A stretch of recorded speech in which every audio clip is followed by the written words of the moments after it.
এবার আমরা দেখবো অঞ্জনের বিশেষ পুটি ফ্রাই।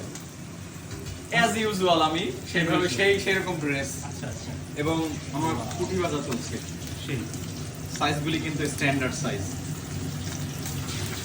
এবং আমার ড্রেস কিন্তু একদম পারফেক্টলি ম্যাচড উইথ দ্য আমি পুটি মাছ। যে একদম রান্নাঘরে যে একদম প্রফেশনাল হ্যাঁ। শেফের মতো আমি কাজ করছি, বাঙালি শেফের মতো উইথ দ্য হ্যাঁ হ্যাঁ, মনে হচ্ছে তুমি পুটি মাছ ধরে একেবারে সরাসরি চুলায় উনুনে বসিয়ে দিচ্ছ। ঠিক ঠিক। So yummy।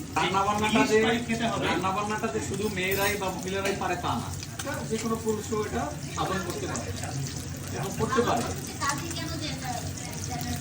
কাজের কোনো জেন্ডার নেই। হ্যাঁ, তো পহেলা বৈশাখে যে হচ্ছে ইলিশ খেতে হবে এই ট্রেডিশন থেকে বের হতে হবে। তাই না? আমরা আমাদের অনেক ভালো ভালো মাছ আছে। হ্যাঁ, এবং আমরা কিন্তু সেই ট্রেডিশন থেকে বের হয়ে আসছি এবছর।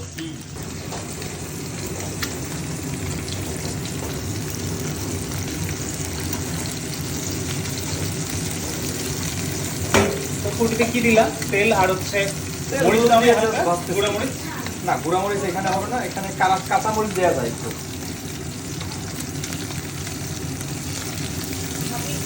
এবার সুস্মিতা কাঁচামরিচ কেটে দিল।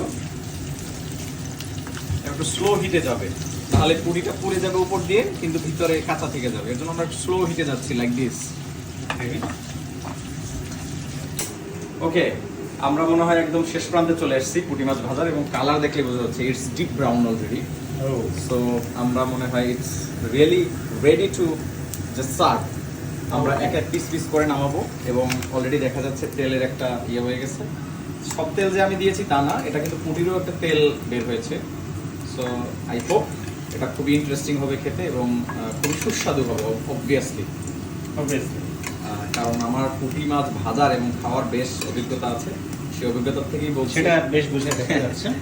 সেই অভিজ্ঞতা থেকেই বলছি, আমি প্রিফারেন্স দেই ইলিশ মাছের থেকেও পুঁটি মাছকে বেশি প্রাধান্য দেই, বা আমি পছন্দ করি যদি ব্যক্তিগতভাবে বলি। So hopefully this will be a great meal. Let's go there.